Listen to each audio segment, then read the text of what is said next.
finished the premise of this preaching presentation,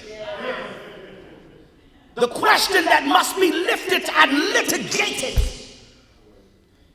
is, why would anyone settle for the good when they could have the best? Why would anyone settle for that which is least when they have the incumbent possibility of ruling over much? Why would anybody even bother to leave Egypt if you weren't intending to go all the way to the promised land? I'm wondering, because it is such a wonder to wonder about, why did Reuben and Gad want to stay on the substandard side of the Jordan? Well, Sister First Lady, in truth and in fact, the scriptures only give us a synopsis of their total reasoning.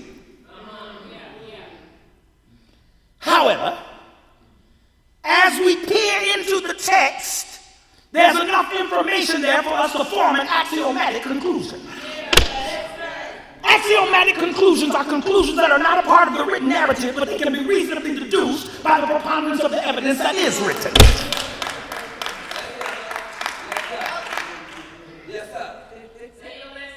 Not sure why you want to stay there, but the text seems to suggest several. Are y'all interested?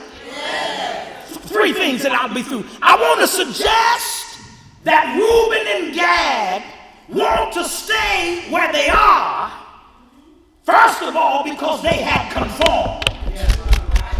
Somebody say conform. To conform is to act in accordance or harmony with the prevailing standards. It is to come into alignment with the attitudes and the practices. It is to become similar in form and character. And the historical anamnesis suggests that Reuben and Gad had not only cohabitated with the heathen, but they had conformed to them as well. Let me say that again. They not only were living among the heathen, but they had conformed to the heathen as well. I feel like preaching. At some point along the tenure, they stopped being offended by heathen company. At some point, they stopped being offended by heathen customs and heathen conversations. At some point, Reuben and Gad stopped being bothered by living on the outside of the promises. I'm just preaching to whoever I'm preaching to. It is always a preclusion to disaster when you get comfortable with heathen activity. I'm just preaching. When heathen behavior doesn't bother you no more. When you can look at films on TV and it doesn't bother you no more. When you can hear degrading conversation and it doesn't bother you no more. When you can hang around folks who don't love God and it doesn't bother. When your best friend don't go to church no more. Yeah. How am I doing? When you conform, look at somebody, buck your eye at them and say, neighbor, it ought to still bother you. Now listen, I'm going to preach now. You don't ever have to invite me back, but I'm here now. Some things still ought to bother you. Even when they legalize it, it ought to bother you. It ought to bother you to see a man with another man. It still ought to bother you. It ought to bother you when you can't tell a woman from a man without a medical examination. It ought to bother you. It ought to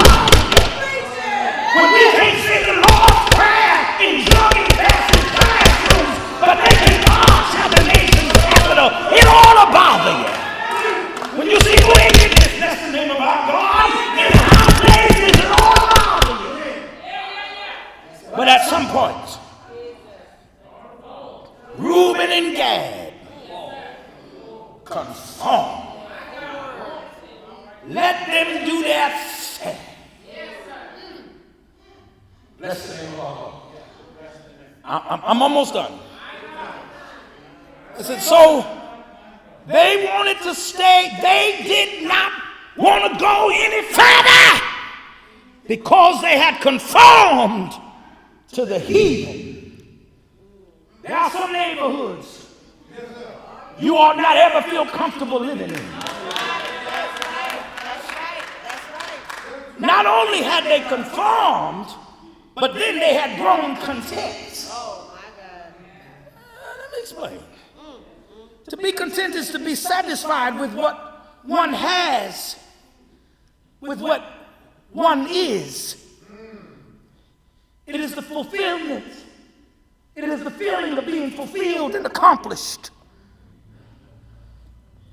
In regards to their contentment, really what happened is Reuben and Gad had literally fallen victim to God's seasonal provisions. Reuben and Gad had become victimized by the meantime blessings. Those little generosities that God gives us to sustain us until he gets us where we really going. Y'all hear me? Some people allow themselves to become content with the meantime rations. This is not all God has for me. This is what God gonna let me have while I'm waiting. Bless the name of our God. It's kind of like when you're in the waiting room and they say to you in the waiting room, would you like some coffee? Would you like some would you like this? That you want to say that this is good for now, but I'm expecting God to give me more. I wish I had somebody to say, God, wait.